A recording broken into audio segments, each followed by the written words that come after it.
actually no criteria for nutrition or safety in the National Organic Program. Not only is there no benefit, they actually are worse for the farmers. They're often worse for the environment.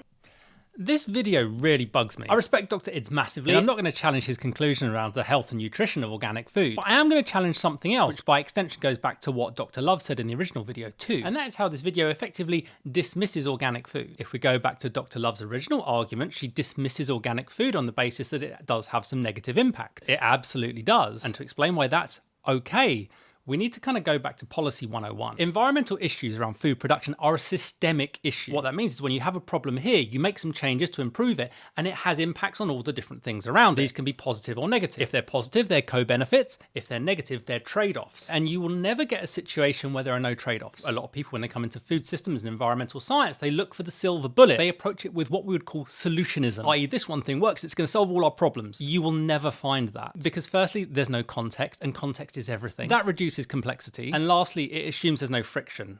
In this case, we're talking about trade-offs again. Dr. Love has cited some evidence such as a meta-analysis of conventional farming versus organic farming. These are very broad studies. Firstly, organic standards are a very specific set of methods and techniques to produce food, and conventional farming is everything else. Within conventional farming, there'll be producers who are more or less using organic standards, but they don't want to go the last 10% and the paperwork and cost of actually registering as organic. That paper shows that organic does have many benefits, and it shows that conventional farming has many benefits. They both have benefits. So for her to say there are no benefits is, well, it's wrong, because food production is not binary. For example, the European Commission's scientific advisory mechanism has done extensive research into the benefits of organic farming, and they decided that 25% organic and 75% conventional would be a really good mix. To dismiss organic farming on an environmental level simply because it doesn't solve all of the problems is naive, unfortunately. And lastly, Dr. Love's position appears to be based on a productionist paradigm. The study that Dr. Love cites states quite clearly that organic production is beneficial environmentally per area of land, i.e. for every acre of land that's farmed organically,